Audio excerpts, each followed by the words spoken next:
My 13-year-old niece destroyed her dying brother's final wish, and I am still shaking. I'm still sitting in my car outside the funeral home, hands trembling as I type this. My nephew Jacob was buried 3 hours ago, and I can't stop thinking about what his sister Emma did to him in his final days. Nobody else knows the truth yet, but I'm about to make sure they all find out. Jacob was only 11 when the leukemia came back for the 3rd time. The doctors gave him maybe 2 months, and he took the news better than any of us adults did.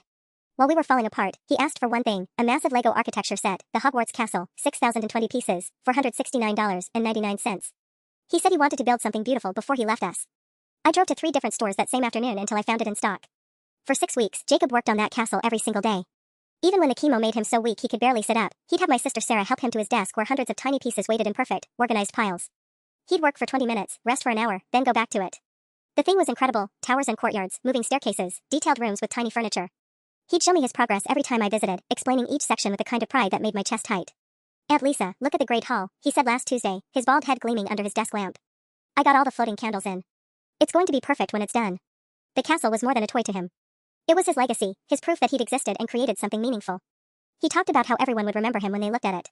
How maybe his future nieces and nephews would play with it someday and know their Uncle Jacob had built it just for them. Emma, his 13-year-old sister, had been struggling. "I get it, watching your little brother die while your parents hover over his bedside 24/7 couldn't be easy." She'd been acting out for months. Slamming doors, screaming matches with Sarah, failing 3 classes. The family therapist said it was normal grief behavior, that we needed to be patient with her. Last Thursday morning, Sarah called me sobbing so hard I couldn't understand her words. I raced over to their house thinking Jacob had taken a turn for the worse. Instead, I found him sitting on his bedroom floor, staring at thousands of Lego pieces scattered across the carpet like confetti. The castle, 6 weeks of careful, methodical work by a dying child, was completely destroyed. Emma had taken a baseball bat to it at 6 a.m. while everyone was sleeping. Jacob didn't cry. He just sat there picking up random pieces, his thin shoulders shaking. "She broke it, Aunt Lisa," he whispered. "I don't have time to build it again." Sarah was hysterical, screaming at Emma, who stood in the doorway with her arms crossed, not showing even a flicker of remorse. When Sarah demanded to know why, Emma shrugged and said, "Maybe now you'll pay attention to me for 5 minutes." Jacob died 6 days later, on Tuesday morning at 4:17 a.m. He never got to finish his castle. His last project, his final wish, his legacy, destroyed by his own sister's jealousy.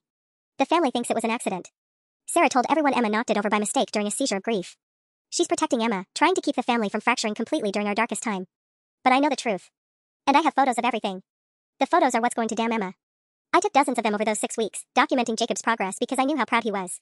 Every visit, I'd snap pictures of him beaming next to his latest addition, the astronomy tower on week 2, the Whomping Willow on week 4, the intricate Diagon Alley section he finished just 3 days before Emma destroyed it all. But it's the security footage that seals her fate completely. Sarah doesn't know I installed a nanny cam in Jacob's room 2 months ago. She'd been worried about him falling during his weaker moments, so I bought a discrete camera that uploads everything to cloud storage. I told her about it back then, but with everything that's happened, she's forgotten it exists. The footage from Thursday morning, March 16th at 6:23 a.m., shows exactly what Emma did. She didn't use a baseball bat, that was Sarah's assumption when she saw the destruction. Emma was much more calculated than that. The camera captures her creeping into Jacob's room, standing over the completed castle for a full minute, just staring at it. Then she systematically begins dismantling it, section by section. She removes the towers carefully, places them on the floor, then stomps on them. She pulls apart the Great Hall piece by piece, snapping delicate connections Jacob had worked on for hours. The most chilling part is her face. There's no rage, no emotional breakdown. She looks satisfied. Methodical. When she hears movement from our parents' room down the hall, she speeds up, sweeping entire sections onto the floor and crushing them under her feet before slipping back to her bedroom. The whole thing took 11 minutes and 37 seconds. Jacob's funeral this morning was everything he would have hated. Too many flowers, too much crying, people who barely knew him giving speeches about what an inspiration he was. Pastor Williams kept talking about God's plan, and I wanted to scream that no plan involves an 11-year-old suffering through 3 rounds of chemotherapy just to die anyway. Emma played the grieving sister perfectly. She wore the black dress Sarah bought her, cried at all the right moments, and accepted condolences with red-rimmed eyes. When Jacob's best friend Tommy asked about the castle, apparently Jacob had told his whole 5th grade class about it. Emma's lip trembled as she said it got accidentally broken right before he died. "He was so sad about it," she whispered, dabbing her eyes with a tissue. I felt terrible that it happened. The manipulation was breathtaking. She's convinced half the family that she's struggling with guilt over the accident. Aunt Margaret even pulled me aside to say we should be extra gentle with Emma because she's blaming herself for something that wasn't her fault. During the burial, Emma threw a single white rose onto Jacob's casket and whispered, "I'm sorry, Jake." Everyone assumed she was apologizing for not being a perfect sister, for the normal sibling fights they'd had over the years. I knew better. Sarah's been protecting Emma because she thinks the family can't handle another loss right now. "We need to stay together," she told me yesterday while we planned the funeral. "Emma's just a child too. She's hurting and she made a mistake. If everyone knew what really happened, they'd never forgive her. We can't lose both our children." But here's what Sarah doesn't understand, Emma isn't sorry. She isn't a grieving child who made a mistake in a moment of pain. The security footage proves she's something much worse. And now that Jacob is in the ground, it's time for the truth to come out. I've already made copies of everything, the photos, the video footage, screenshots of the timestamps. Tomorrow morning, I'm calling a family meeting. The family meeting is set for Sunday at 2 p.m. at my parents' house. I sent the text to our family group chat at 11:47 p.m. last night, meet everyone there. It's about Jacob and something you all need to know. Within minutes, my phone was buzzing with responses. Dad asking if I'm okay. Aunt Margaret wondering if this is about Jacob's college fund. Uncle Tom saying he'll drive down from Portland. Sarah's message came last, just 3 words, Lisa, please don't. She knows. Of course she knows what this is about. This morning, I drove to the storage unit I rented yesterday and picked up the boxes. 3 large containers now sitting in my living room, filled with everything Jacob touched during his final weeks. His sketch pad where he drew preliminary designs for the castle. The instruction manual, pages soft from his careful handling, corners bent where he'd marked his progress. Every single Lego piece I could salvage from Emma's destruction, sorted into labeled bags. I've been rebuilding it for 4 days now. The project is insane, I know that. 6,000 pieces scattered and broken, some stepped on so hard they cracked, others lost under Jacob's bed or thrown across the room. But I photographed everything during those 6 weeks, and Jacob was methodical about his progress. I have pictures from every angle, every stage of construction. Section A1 through A15, the Great Hall. Completed by Jacob on February 18, 2:30 p.m. I have 12 photos of him placing the final pieces, his tongue sticking out in concentration the way it did when he was focused. The original took him 8 days to perfect. Section B1 through B22, the Astronomy Tower. Finished February 28, just after dinner. Sarah had made his favorite grilled cheese, and he'd eaten half a sandwich before working for 2 hours straight. Look, Aunt Lisa, he'd said when I stopped by that evening. You can see all the way down to the Great Hall from up here, just like in the movies. I've got section A rebuilt completely. The Great Hall stands on my dining room table, almost exactly as Jacob had it. The floating candles hang in perfect formation. The house tables are arranged precisely. It's not quite right, my adult fingers don't have his patient touch, and some of the original pieces were too damaged to use, but it's close enough that you'd need the photos to spot the differences. The doorbell rang at 8:15 a.m. Sarah, of course. She looks like hell, dark circles under her eyes, her hair unwashed, wearing the same sweater she had on at the funeral. You can't do this, Lisa, she said when I opened the door. Not now. Not when we're all barely holding together. I let her in, led her to the dining room where Jacob's Great Hall sits under the window. Sarah stopped breathing when she saw it. Jesus Christ, Lisa. What is this? It's what Jacob wanted to leave behind, I said. It's what Emma destroyed. Sarah picked up one of the tiny professor figures Jacob had positioned so carefully, her hands shaking. This is sick. This is obsessive. He's gone, Lisa. Building this won't bring him back. But it'll tell the truth about what Emma did to him. She's 13. Sarah slammed the figure down so hard I winced. She's a child who watched her brother die slowly for 8 months. Yes, she made a horrible choice, but destroying her life won't fix anything. That's when I showed her the video. I pulled up the security footage on my laptop, timestamped March 16, 6:23 a.m. Sarah went white as we watched Emma systematically destroy 6 weeks of Jacob's work. The careful demolition. The satisfied expression. The calculated cruelty of it all. When it finished, Sarah was crying. Tomorrow at 2, I said. Everyone sees this. Sarah stayed for another hour, alternating between begging me to reconsider and threatening to call our parents to cancel the meeting. She tried everything, guilt about what Jacob would have wanted, anger about me destroying what's left of our family, even attempting to grab my laptop to delete the footage. You don't understand what this will do to Emma, she kept saying. She'll be cut off from everyone. Grandma and Grandpa will never look at her the same way. The cousins, the aunts and uncles, they'll all see her as the monster who tortured a dying child. Maybe that's exactly what she is, I replied. By 10 a.m., Sarah had shifted tactics. She offered to pay for family therapy, to send Emma to a residential treatment facility, to homeschool her and move across the country if necessary. Anything to keep tomorrow's meeting from happening. I'll tell everyone the truth myself, she promised. At the right time, when we've all had more time to grieve. When Emma's gotten help and can properly apologize. Just not like this, Lisa. Not at a family meeting like she's on trial. But that's exactly what this needs to be, a trial. Because Emma has spent the last 2 weeks playing the grieving sister while Jacob's friends and teachers and half our extended family feel sorry for her guilt over an accident that never happened. After Sarah left, I drove to Walmart and bought a 55-inch TV and a sound system. If I'm going to show that security footage to 15 family members tomorrow, I want them to see every detail of Emma's face. I want them to hear every footstep as she crushes Jacob's work under her feet. The TV is now mounted on my parents' living room wall. Dad called at 2:30 p.m. asking why I was in his house rearranging furniture, and I told him I needed the space set up properly for tomorrow's presentation. He didn't ask what kind of presentation requires a massive television, but I heard him tell Mom in the background that he's worried about how I'm handling Jacob's death. At 4:17 p.m., exactly 1 week to the minute since Jacob died, I got a text from an unknown number. Please don't do this to my family. Emma. Somehow she got my number and figured out what tomorrow is about. The fact that she's reaching out means she's scared, which means she knows exactly how damning that footage is. I texted back, Jacob was your family too. Her response came immediately, he was sick and going to die anyway. The stupid castle didn't matter. I screenshotted that exchange before she could delete it. Tomorrow's presentation just got another piece of evidence. By 6 p.m., my phone was ringing nonstop. Uncle Tom calling to ask if this meeting is about Jacob's memorial fund. Cousin Beth wondering if she should bring her kids. Aunt Margaret asking if she needs to prepare anything. The most telling call came from Emma's paternal grandmother, Helen, at 7:22 p.m. Sarah seems very upset about tomorrow, she said carefully. She mentioned you might be sharing something difficult about Jacob's final days. I want you to know that whatever happened, that little girl has been through enough trauma. Has she? I asked. Emma lost her brother, Lisa. She's been having nightmares, barely eating. Yesterday I found her in Jacob's room just sitting on his bed, crying. Whatever mistake she made, she's suffering for it. After Helen hung up, I realized Emma has been working the family for 2 weeks, building sympathy, positioning herself as a secondary victim. The nightmares, the guilt, the tears in Jacob's room, it's all performance, just like her crying at the funeral. But tomorrow at 2 p.m., the performance ends. I've finished section B1 through B8 of the astronomy tower. Working on it keeps my hands busy and my mind focused. Each piece I place is a piece of Jacob's legacy restored, a small victory against Emma's cruelty. 13 hours and 23 minutes until the truth comes out. The first call came at 5:47 a.m. Dad's number, but Mom's panicked voice. Lisa, honey, you need to get over here right now. Emma's in the hospital. I was already dressed, hadn't slept more than 20 minutes at a time, so I threw on shoes and drove to St. Mary's with my heart hammering. The same hospital where Jacob spent his final night. The same antiseptic smell, the same fluorescent lights that made everyone look like corpses. I found the family clustered in the waiting area. Sarah pacing by the windows, her eyes wild. Dad slumped in a plastic chair, looking older than I'd ever seen him. Uncle Tom had driven through the night from Portland and stood near the nurse's station, still wearing yesterday's clothes. What happened? I asked. Panic attack, Aunt Margaret said, pulling me aside. Started around 3 a.m. Sarah found her hyperventilating, saying she couldn't breathe, that everyone was going to hate her. The paramedics had to sedate her. Helen, Emma's paternal grandmother, shot me a look that could cut glass. This is about your meeting today, isn't it? That child worked herself into a medical emergency because she's terrified of what you're planning to do. Before I could respond, Dr. Patel emerged from the ER. Emma's stable now. The episode was triggered by severe anxiety. She's asking to speak with. He checked his notes. Aunt Lisa? Every head turned toward me. Sarah stepped forward immediately. Absolutely not, she said. Lisa's not going anywhere near my daughter right now. Actually, Dr. Patel continued, Emma was quite insistent. She said she needs to tell Aunt Lisa something before the family meeting.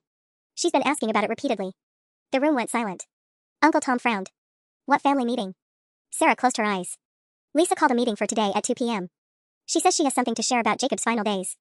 And Emma knows about this meeting? Dad asked slowly. She texted me yesterday, I said.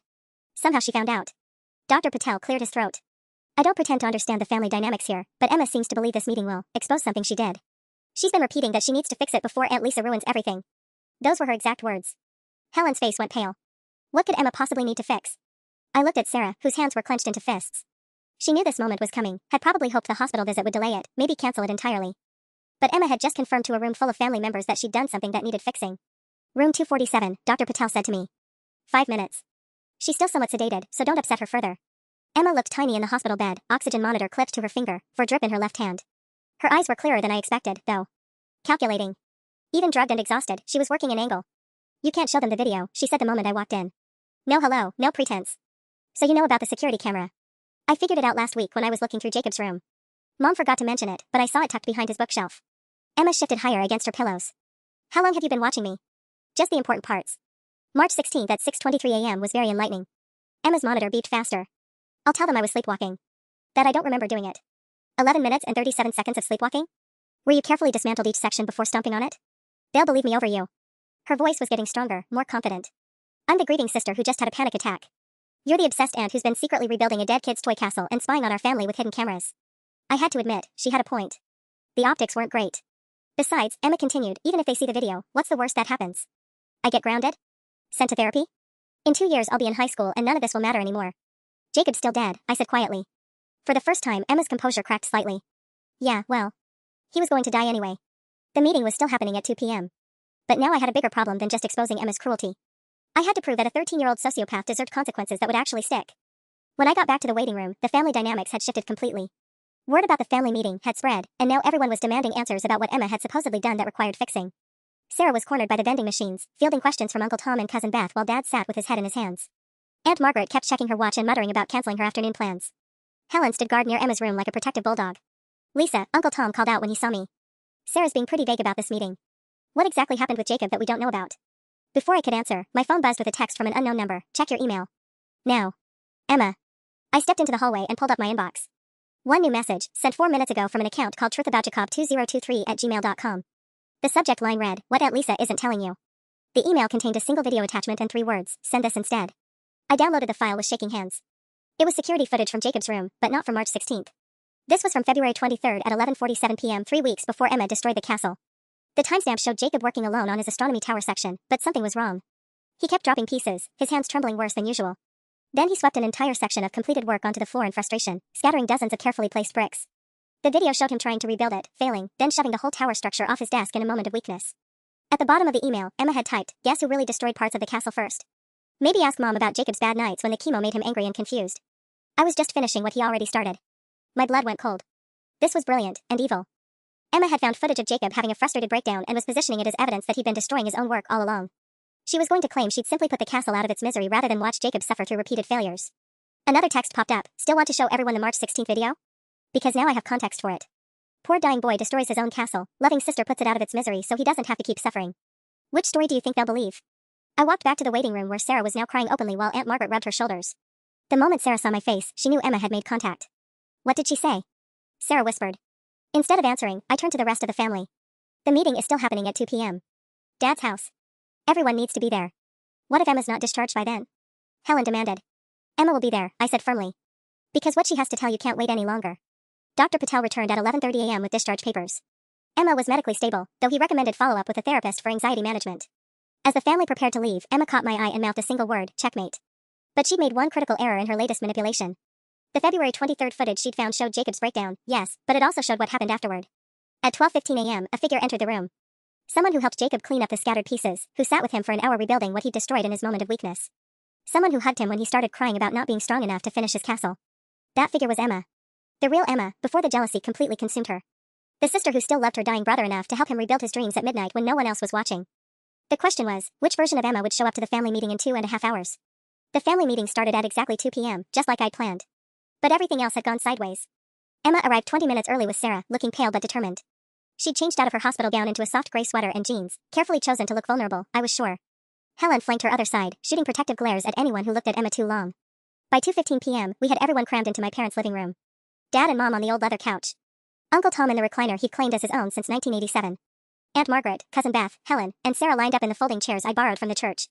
Emma sat in the center of it all, hands folded in her lap like she was preparing for communion instead of judgment. The 55-inch TV I'd mounted yesterday loomed over us all, black screen reflecting our tense faces. Before Lisa starts, Emma said quietly, I need to tell everyone something. Sarah's head snapped toward her daughter. Emma, we talked about this. No, Mom. I have to. Emma's voice carried just the right amount of tremor. I've been having panic attacks because I've been keeping a secret about Jacob's last weeks. About his castle. Uncle Tom leaned forward. What kind of secret, sweetheart? Emma took a shaky breath. Jacob was getting frustrated with the Lego project. Really frustrated. The chemo made his hands shake, and he kept dropping pieces, messing up sections he'd worked on for hours. Some nights he'd get so angry he'd... She paused, letting a tear roll down her cheek. He'd knock parts of it down himself. Aunt Margaret made a soft sound of sympathy. Oh, that poor baby. I tried to help him rebuild it when that happened, Emma continued. I'd sneak into his room after everyone was asleep and put the pieces back together. But by early March, it was happening almost every night. Jacob would wake up crying because he destroyed something again, and I'd have to fix it before morning so no one would know. Helen reached over and squeezed Emma's hand. You were protecting him. The morning before he died. Emma's voice broke perfectly. I found him trying to smash the whole castle with his baseball bat because he said it was stupid and he was never going to finish it anyway. I tried to stop him, but he was so upset. I ended up knocking it over while we were struggling, and everything just scattered everywhere. The room was dead silent except for the sound of tissues being pulled from boxes. When Mom found us, Jacob was crying, and I didn't know how to explain without making him feel worse about what he tried to do. So I just let everyone think it was my fault. Sarah was openly sobbing now. Dad had his face in his hands. Even Uncle Tom, who hadn't cried at Jacob's funeral, was wiping his eyes.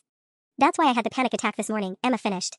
Because I knew Aunt Lisa was going to tell everyone I destroyed Jacob's castle, and I didn't know how to explain that I was actually trying to save it. It was a masterpiece of manipulation. Every detail designed to recast her as the heroic sister who'd sacrificed her own reputation to protect Jacob's dignity. She'd even worked in the baseball bat Sarah had mistakenly mentioned last week, making her story align with the family's existing assumptions. I looked around the room at my family members dabbing their eyes and looking at Emma with newfound admiration and sympathy. Uncle Tom was already reaching for his wallet, probably planning to take her out for ice cream after this difficult conversation. That's a beautiful story, Emma, I said calmly. Very touching. Emma's eyes met mine, and for just a second, I saw the flash of triumph before she schooled her expression back to grieving innocence. Unfortunately, I continued, reaching for my laptop, I have security footage of what really happened that morning. And it tells a very different story. Emma's face went white. Aunt Lisa, please. March 16th, 6:23 a.m., I said, connecting my laptop to the massive TV. Let's watch what actually happened to Jacob's castle. The security footage filled the 55-inch screen in crystal clear detail. March 16th, 6:23 a.m. Jacob's empty bedroom, his completed castle sitting proudly on the desk under the soft glow of his night light. 6 weeks of painstaking work by a dying child, every tower and courtyard perfectly assembled. At 6 hours 23 minutes and 15 seconds, Emma's figure appeared in the doorway. The room held its collective breath as we watched her stand there for a full minute, just staring at Jacob's masterpiece. No baseball bat in her hands. No struggle with a frustrated brother. Just Emma, alone, studying the castle like she was planning an architectural demolition. Oh my God, Aunt Margaret whispered. At 6 hours 24 minutes and 22 seconds, Emma stepped forward and carefully removed the astronomy tower, the section Jacob had been most proud of, the one he'd spent 3 days perfecting. She placed it gently on the floor, then lifted her foot and brought it down with deliberate force. The tower exploded into dozens of pieces. Sarah made a choking sound. Emma, what? Keep watching, I said quietly. For the next 11 minutes, we watched Emma systematically destroy 6 weeks of her dying brother's work. She didn't knock anything over by accident. She didn't struggle with Jacob to stop him from destroying his own creation. She dismantled the Great Hall piece by piece, snapping delicate connections Jacob had worked on for hours. When she heard sounds from the hallway, she sped up, sweeping entire sections onto the floor and crushing them under her feet. The most damning part was her face. The camera captured every expression clearly, no tears, no remorse, no frustrated desperation. Just cold satisfaction as she erased her brother's legacy one piece at a time. When the footage ended at 6 hours 35 minutes and 1 second, the living room was dead silent. Emma sat frozen in her chair, all color drained from her cheeks. The vulnerable, grief-stricken performance had vanished completely, replaced by the calculating look I recognized from the video. Emma? Dad's voice came out as a croak. What? Why would you? It's not what it looks like, Emma said quickly, but her voice lacked the conviction from her earlier story. I was upset about Jacob dying, and I wasn't thinking clearly. Bullshit, Uncle Tom said, standing up so fast his chair scraped against the floor. That wasn't grief. That was deliberate. Helen, who'd been Emma's fiercest defender all morning, was staring at her granddaughter like she'd never seen her before. You told us you were protecting him. You said he was trying to destroy it himself. I was protecting him. Emma's composure finally cracked, her voice rising to a near shout. Do you have any idea what it was like? Watching all of you hover over him every single day while I might as well have been invisible? How's Jacob feeling? What does Jacob need? Let's all admire Jacob's stupid castle. Nobody cared that I was losing my brother too. So you destroyed the one thing that mattered to him? Cousin Beth had gone pale, her voice barely a whisper. It was just a toy. Emma screamed, jumping to her feet. He was going to die anyway. The cancer was going to kill him in a few days, so what difference did it make if his precious castle was finished or not? The words hung in the air like poison gas. Sarah had both hands pressed to her mouth, tears streaming down her face. Dad looked like he might be sick. What difference did it make? I repeated slowly, standing up to face my 13-year-old niece. It made a difference to Jacob. It was the only thing he wanted to leave behind, and you took that away from him because you were jealous of a dying child. Emma's mask slipped completely then. The grieving sister, the protective family member, the anxious teenager who'd worked herself into a panic attack, all of it gone. What remained was something cold and ugly that made my skin crawl. So what? She said with a shrug. What are you going to do about it? Ground me? Send me to therapy? Jacob's still dead, and nothing you do to me will change that. The silence that followed Emma's words was deafening. I watched my family members' faces cycle through shock, disgust, and something that looked like fear as they processed what they'd just witnessed, not just the destruction of Jacob's castle, but the complete absence of remorse from a child they thought they knew. Helen was the first to break. Emma Rose Patterson, she whispered, using the full name she'd only pulled out for the most serious infractions when Emma was little. How could you say such a thing? Because it's true. Emma shot back, her voice now carrying a venom I'd never heard from her before. Everyone's acting like I committed some horrible crime, but Jacob was going to be dead in a week anyway. At least now you're all paying attention to me for once. Sarah finally found her voice. Emma, stop. Please, just stop talking. Why should I stop? You all wanted the truth, right? Here's the truth, I'm glad I broke it. Every single night for 6 weeks, I had to listen to you all gushing over his amazing progress and what a special boy he is while I got nothing but Emma, keep it down, Jacob's resting and Emma, not now, we're focused on your brother. Uncle Tom stood up abruptly, his chair clattering backward. I need some air, he muttered, heading for the back door. I can't listen to this anymore. But Emma wasn't done. The words poured out of her like she'd been storing them up for months, waiting for this moment to unleash everything. Do you want to know what else I did? I threw away the get well cards from his class before he could read them. I deleted the voicemails from his friend Tommy asking about playdates. I told Grandpa that Jacob didn't want visitors anymore when he asked about coming by with that stupid remote control car. Aunt Margaret gasped. Emma, no. And when he was crying about not having enough time to finish the castle? I told him maybe he should have started with something smaller if he was just going to die anyway. The sound Sarah made wasn't quite human, somewhere between a sob and a retch. Dad lurched to his feet and headed for the bathroom, one hand pressed to his mouth. I felt strangely calm watching my 13-year-old niece systematically destroy what was left of our family's love for her. Part of me had expected this, the security footage had shown me glimpses of who Emma really was, but I'd underestimated the depth of her cruelty. Feel better now? I asked quietly. Getting all that out in the open? Emma turned to me with eyes that belonged on someone much older and infinitely more damaged. Actually, yes. I do feel better. Because now you all know exactly who I am, and you can stop pretending I'm some poor grieving sister who made a mistake. Helen had gone completely white, her hands shaking as she stared at her granddaughter. I don't understand. Where did this come from? You were such a sweet little girl. I grew up, Emma said with a bitter laugh. I figured out that being sweet and good doesn't get you anything except ignored. But being dramatic and destructive? That gets everyone's attention real fast. Cousin Beth gathered her purse and headed for the door. I'm not exposing my kids to this, she said, not even looking at Emma. Sarah, call me when you've figured out what you're going to do about this situation. As Beth left, I realized Emma had just handed me something I hadn't expected, a complete confession to months of psychological torture against a dying child, delivered in front of 8 witnesses. The question now wasn't whether Emma deserved consequences. The question was what consequences could possibly be severe enough. After Cousin Beth slammed the door behind her, the living room felt like a crime scene. Sarah sat hunched in her chair, making soft keening sounds that reminded me horribly of the noises Jacob made during his worst chemo days. Emma stood in the center of it all, chin raised defiantly, like she was proud of the destruction she'd just unleashed. I said carefully, everyone needs to see the other video now. Emma's head snapped toward me. What other video? I pulled up the February 23rd footage, the one Emma had sent me this morning, thinking it would exonerate her. This is from 3 weeks before you destroyed the castle. Emma thought it would help her case. The timestamp read February 23rd, 11:47 p.m. We watched Jacob working alone, his hands trembling as he tried to place tiny pieces on his astronomy tower.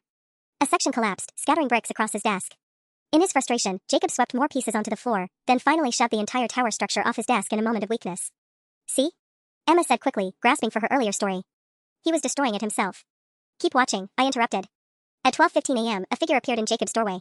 Emma, but not the cold, calculating version we'd seen in the March footage. This Emma hesitated, then quietly entered the room.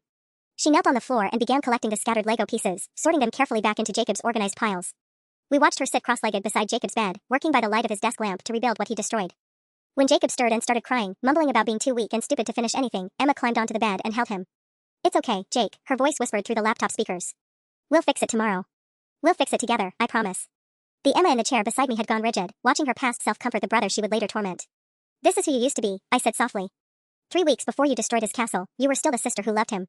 That was different, Emma said, but her voice lacked its earlier venom. Helen leaned forward, studying her granddaughter's face.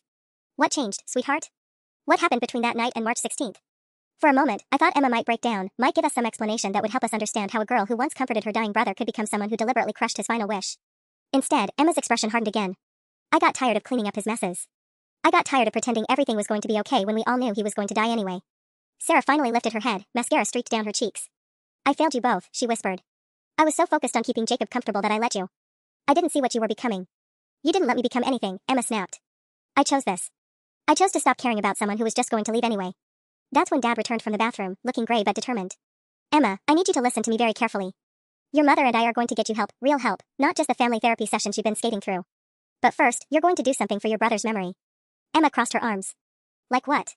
Dad gestured toward my laptop. Lisa's been rebuilding Jacob's castle from the photos she took. You're going to help her finish it. Every day after school, every weekend, until it's complete. And if I refuse? Then you'll be spending your high school years at Riverside Academy, Dad said quietly. Riverside Academy. The residential facility for troubled teens about 2 hours north of here. Emma's face went pale, she knew exactly what that place was. You can't send me away for breaking a stupid toy. We're not sending you away for breaking a toy, Dad replied. We're considering it because you've spent months psychologically torturing a dying child, and you just confessed to it in front of 8 witnesses. Emma looked around the room at the faces staring back at her, Helen's disappointment, Sarah's devastation, Aunt Margaret's barely contained disgust. No allies left. Fine, she said finally. I'll help rebuild the stupid castle. But I could see it in her eyes, the same calculating look from the March 16th footage. Emma wasn't agreeing to make amends. She was planning her next move. The rebuilding session started 3 days after the family meeting, and I knew within the first hour that this was going to be a disaster. Emma arrived at my apartment at 4:30 p.m. sharp, dropped off by Sarah who couldn't even look at me anymore. The ride over had clearly been tense, Emma's jaw was clenched tight, and Sarah's goodbye was just a mumbled, I'll pick her up at 7. I'd set up a dedicated workspace in my dining room. Jacob's partially rebuilt castle occupied the center of the table, surrounded by sorted Lego pieces in labeled containers. The instruction manual lay open to page 47, exactly where Jacob had left off before Emma destroyed everything. Section C1 through C9, I said, pointing to the manual. The Whomping Willow. Jacob finished this on March 3rd, 2 weeks before you destroyed it. Emma picked up a handful of brown pieces without looking at the instructions. Just tell me what goes where. That's not how this works. I sat down across from her and opened my photo album to Jacob's progress pictures. We're going to rebuild this exactly the way Jacob had it. Every piece in the right place, every detail perfect. Why does it matter how I do it? You're just going to fix it later anyway. I studied my niece's face. 3 days since her confession, and she still showed no trace of genuine remorse. If anything, she seemed annoyed by the inconvenience of having to spend 3 hours a day working on what she kept calling Jacob's stupid project. Because Jacob cared about getting it right, I said. He spent 45 minutes on this section alone, making sure each branch of the tree was positioned correctly. Emma rolled her eyes and grabbed the instruction manual. Fine. Branch A connects to trunk piece 447B. There. Happy? We worked in silence for 20 minutes. Emma followed the instructions with mechanical precision, but there was no care in her movements, no attention to the artistry Jacob had brought to every section. She snapped pieces together like she was assembling furniture, not recreating her dead brother's masterpiece. At 5:15 p.m., my phone rang. Sarah's number. How's it going? Sarah's voice was carefully neutral. It's going, I said, watching Emma force 2 pieces together that clearly didn't fit. Emma, those pieces don't connect that way. They do if you push hard enough. Emma pressed harder, and I heard the plastic crack. Emma just broke piece 447B, I told Sarah over the phone. Oops, Emma said, not looking up from the manual. Sarah sighed heavily through the phone. Put me on speaker. I hit the speaker button and set the phone on the table. You're on speaker. Emma Rose Patterson, you listen to me right now, Sarah's voice filled the dining room. This is not a game. This is not something you can half-ass your way through. That castle meant everything to your brother, and you're going to treat it with the respect it deserves. Emma looked up from the broken piece in her palm. Or what? You'll send me to Riverside Academy anyway? The line went quiet for a long moment. Maybe I should. That got Emma's attention. For the first time since she'd sat down, she looked genuinely concerned. Mom. I talked to Dr. Weinstein today. He thinks residential treatment might be exactly what you need. 6 months minimum, possibly longer depending on your progress. Emma's hand stilled completely. Dr. Weinstein was the family therapist who'd been trying to work with Emma for months. If he was recommending residential treatment, that meant Sarah had told him about the security footage. I don't need treatment, Emma said carefully. I just need time to process Jacob's death. Really? Because destroying your dying brother's final wish doesn't sound like normal grief processing to me. Emma set down the broken Lego piece and stared at the phone. I said I was sorry. No, I interjected. You actually never said that. Not once during the entire family meeting.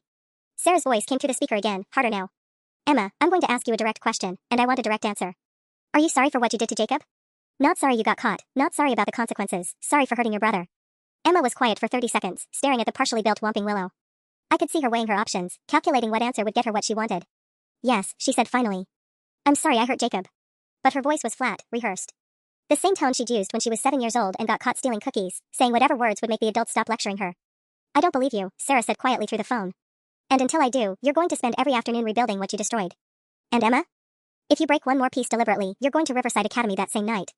After Sarah hung up, Emma and I sat in silence for several minutes. She picked up a replacement piece for the one she'd broken and carefully, properly connected it to the tree trunk. Better? She asked. I nodded, but something cold had settled in my stomach. Emma wasn't learning remorse or developing empathy. She was just learning to be more careful about hiding her cruelty. And that somehow felt infinitely more dangerous than her earlier honesty. We worked together for 6 more sessions, and Emma played her part perfectly. She followed the instructions precisely, handled each piece with exaggerated care, and even started asking questions about Jacob's building techniques. To an outside observer, she looked like a genuinely remorseful sister honoring her brother's memory. But I was watching for the details that mattered. On Thursday, October 12th, we were rebuilding the Great Hall's floating candles, tiny transparent pieces that Jacob had spent an entire afternoon positioning just right. The original photos showed him adjusting each one multiple times, ensuring they hung at slightly different heights to create the magical effect he'd seen in the movies. Jacob really cared about these candles, I said, showing Emma the progression photos. He repositioned this one 4 times before he was satisfied. Emma nodded sullenly and began hanging the pieces exactly as shown. But when she thought I wasn't watching, I caught her in my peripheral vision deliberately hanging one candle backward. Not broken, not obviously wrong, just subtly incorrect in a way that would bother anyone who knew how Jacob had originally built it. I said nothing and continued working on the house tables. The next day, I noticed she'd placed 3 of the tiny professor figures facing away from the head table instead of toward it. Again, not obviously wrong, but a small act of sabotage that dishonored Jacob's careful attention to detail. By our 8th session, I documented 17 subtle mistakes Emma had made while appearing to follow instructions perfectly. She was rebuilding the castle, yes, but she was rebuilding it wrong on purpose, creating a flawed memorial that would quietly mock Jacob's perfectionism every time someone looked at it closely. The realization hit me during our October 19th session while working on Hagrid's hut. Emma was placing the pumpkin garden pieces, chattering about how much Jacob had loved this section, when I noticed she'd positioned every single pumpkin upside down. Emma, I said quietly. Fix the pumpkins. She looked up with perfectly crafted confusion. What's wrong with them? They're upside down. Oh. Emma's surprise looked completely genuine. I'm so sorry, I wasn't paying attention. She quickly flipped each pumpkin right side up. Is that better? But I'd seen the flash of satisfaction in her eyes before she'd corrected them. She was enjoying this, turning our memorial project into a private game where she could continue vandalizing Jacob's memory while everyone praised her for making amends. That night, I called Sarah at 9:23 p.m. The rebuilding sessions aren't working, I said without preamble. What do you mean? Emma says they're going well. She's been telling me about Jacob's building techniques, asking to see more photos of his progress. She's sabotaging it, Sarah. Small things, subtle mistakes that make the castle wrong in ways Jacob would have hated. Sarah was quiet for a long moment. Are you sure? Maybe she's just learning. Making honest mistakes. I pulled up the photos I'd been taking of Emma's work. Section A7, the house tables. Jacob positioned all the benches parallel to the tables. Emma's angled them randomly. Section B4, the spiral staircase. Jacob built it clockwise, Emma rebuilt it counterclockwise. She's doing it deliberately. Lisa, you're starting to sound. Sarah's voice trailed off. Sound like what? Obsessed. Paranoid. Maybe Emma's just not as detail-oriented as Jacob was. Maybe you're seeing malice where there's just normal teenage carelessness. After Sarah hung up, I sat staring at the partially rebuilt castle. Tomorrow would be our 9th session, and Emma would arrive with her perfect mask of remorse, ready to commit more tiny acts of vandalism while everyone congratulated her on her healing process. But I had an idea. A way to prove once and for all what Emma was really doing. The next morning, I installed a second security camera. The second camera was smaller than the one I'd used in Jacob's room, a tiny wireless unit I positioned behind a stack of photo albums on my dining room shelf. Emma would never think to look for surveillance in my own apartment, especially since she'd already discovered the original camera and thought she'd accounted for all my evidence. Our 9th session started normally. Emma arrived at 4:30 p.m. with her usual performance of reluctant cooperation, Sarah's car pulling away before I'd even gotten the door fully open. We settled at the dining room table where section D1 through D12 waited, the potions classroom, one of Jacob's favorite builds. Jacob spent 2 whole days on this section, I said, opening the instruction manual to page 73. He kept rearranging the cauldrons until they looked exactly like the movie. Emma nodded with practiced sincerity. He always paid attention to details like that. For the first hour, she worked flawlessly. Each piece placed correctly, every connection secure, following Jacob's original design with what looked like genuine care. But I'd learned to watch for the moments when she thought my attention had wandered. At 5:47 p.m., while I was photographing our progress, Emma made her move. She carefully removed 3 of the tiny potion bottles from their shelves and repositioned them facing backward, a small change that would make the display look cluttered and wrong instead of the neat arrangement Jacob had perfected. I said nothing and continued taking photos. 20 minutes later, she rotated Professor Snape's desk 90 degrees when I bent down to retrieve a dropped piece. Then she flipped the instructional charts on the classroom wall upside down while I was in the kitchen getting us water. Each sabotage was quick, subtle, and immediately disguised when I returned. To anyone watching casually, Emma appeared to be working diligently on honoring her brother's memory. But the hidden camera would capture every deliberate act of vandalism. How are things going at home? I asked during a natural pause in the building. Emma shrugged. Fine. Mom's been weird since the family meeting, but whatever. Weird how? Just watching me all the time. Asking too many questions about school and therapy and whether I'm processing my grief in healthy ways. Emma's air quotes around the last part revealed exactly what she thought of the family therapy sessions. And are you? Processing your grief? Emma looked up from the tiny cauldron she was positioning, correctly, since I was watching directly. I guess. I mean, Jacob's dead. Nothing I do is going to change that, so I might as well help rebuild his stupid castle if it makes everyone feel better. There it was, the admission that this entire process was just another performance for her. She wasn't rebuilding Jacob's castle to honor his memory or process her grief. She was going through the motions to avoid Riverside Academy while secretly continuing to destroy what Jacob had created. At 6:23 p.m., my doorbell rang. Sarah, 15 minutes early. I'll get it, Emma said, jumping up quickly. But not before she swept her hand across the potions shelf, scattering half the bottles I hadn't been watching. By the time I'd stood up to follow her, she was already opening the door with a bright smile. Hi, Mom. We're making really good progress today. Sarah stepped inside, glancing at the dining room table. It looks wonderful, sweetheart. Aunt Lisa says you've been working very hard. I want to get it right, Emma said, her voice carrying just the right note of determination mixed with sadness. It's important to me that Jacob's castle is perfect. As Emma gathered her backpack, I stared at the scattered potion bottles on the classroom shelf. Such a small thing, easily fixed, barely noticeable unless you knew exactly how Jacob had originally arranged them. But multiply that small violation by dozens of similar acts across 17 different sections, and Emma was systematically corrupting every element of Jacob's masterpiece. After they left, I immediately downloaded the footage from the hidden camera. 2 hours and 53 minutes of crystal clear video showing every single act of deliberate sabotage, time-stamped and undeniable. But as I watched Emma's careful, methodical destruction disguised as loving reconstruction, a darker realization settled over me. The rebuilding project wasn't reforming Emma or teaching her consequences. It was just giving her a more sophisticated way to torment Jacob's memory while appearing reformed to everyone around her. And I was the only one who knew. The footage was damning, but I needed more than just documentation. I needed leverage. On October 24th, I made a decision that would have horrified me 6 months ago. I called Riverside Academy directly. I'd like to speak with someone about admission requirements for a 13-year-old girl, I told the intake coordinator, a woman named Mrs. Chen who sounded like she'd had this conversation 1,000 times before. Is this regarding behavioral issues or academic concerns? Behavioral. Severe behavioral issues following a family trauma. Mrs. Chen walked me through their evaluation process. A comprehensive psychological assessment, family interviews, academic records review. The waiting list was currently 8 to 12 weeks for non-emergency admissions, but they could expedite cases involving significant risk to the family unit. What constitutes significant risk? I asked. Continued escalation of destructive behaviors, manipulation of family dynamics, or situations where the child's actions are preventing healthy grief processing for other family members. Emma qualified on all 3 counts. I'll need to speak with the child's legal guardian to begin the process, Mrs. Chen said. Are you the mother? Aunt. But the mother is struggling to make this decision. That's very common. No parent wants to admit their child needs residential intervention. Would you like me to send some informational materials? Sometimes seeing the treatment approach in writing helps families understand this isn't punishment, it's therapeutic intervention. I gave her my address and hung up feeling like I'd just loaded a gun I wasn't sure I had the courage to fire. Our 10th rebuilding session was scheduled for October 26th, but Emma didn't show up. At 4:45 p.m., I called Sarah. She's not coming today, Sarah said, her voice tight with exhaustion. Or any other day. We're stopping the rebuilding project. Why? Because Emma's therapist thinks it's counterproductive to her healing process. Dr. Weinstein says forcing her to confront the castle is re-traumatizing her and preventing her from moving forward. I sat down heavily in my dining room chair, staring at the half-finished potions classroom. Sarah, she's been sabotaging the rebuild. I have video proof. Stop. Sarah's voice cracked. Just stop, Lisa. I can't do this anymore. I can't keep dissecting every single thing Emma does, looking for hidden meanings and secret cruelties. She's 13 years old and her brother is dead. Maybe she made some mistakes rebuilding his castle. Maybe she's not as detail-oriented as Jacob was. But I'm not going to keep treating my living child like a criminal. She confessed to months of psychological torture. She was having a breakdown. Kids say horrible things when they're in pain. That doesn't mean every mistake she makes for the rest of her life is calculated evil. The line went quiet except for Sarah's ragged breathing. Dr. Weinstein thinks Emma is making real progress, she continued. She's been talking about Jacob more in their sessions. Sharing positive memories, expressing genuine grief. He thinks the rebuilding project is actually holding her back from healthy processing. And what do you think? Another long pause. I think I'm tired of watching my family destroy itself over a Lego castle. Jacob is gone, Lisa. Nothing we build or rebuild is going to bring him back. After Sarah hung up, I sat alone with Jacob's partially completed memorial.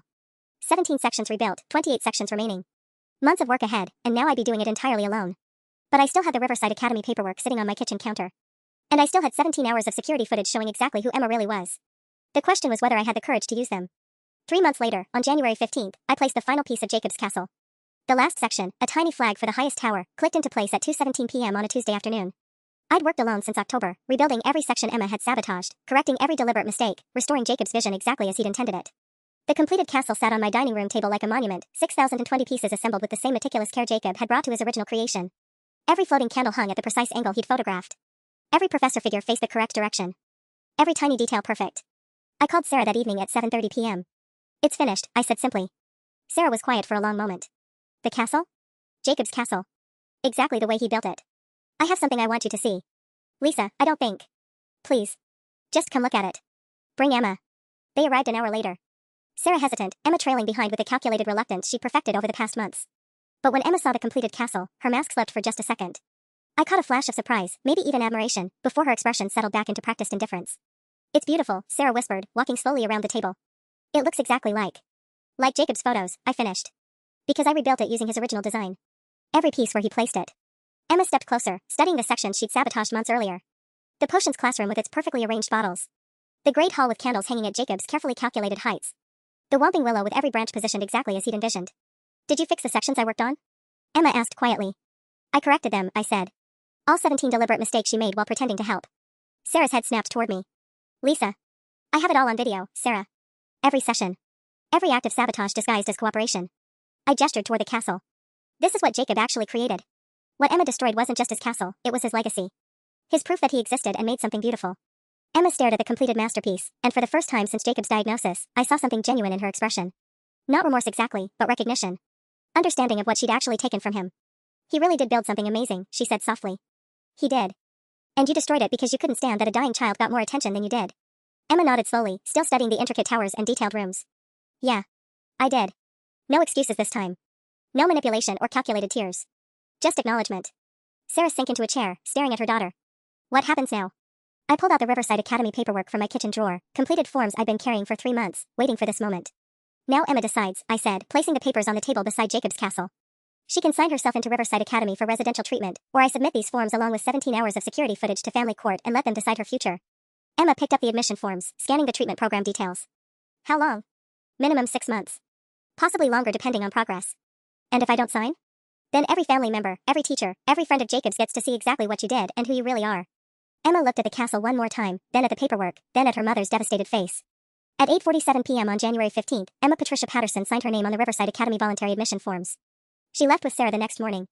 The castle sits in my parents' living room now, where Jacob always intended it to be. A memorial to a boy who spent his final weeks creating something beautiful, and proof that some legacies are worth fighting for.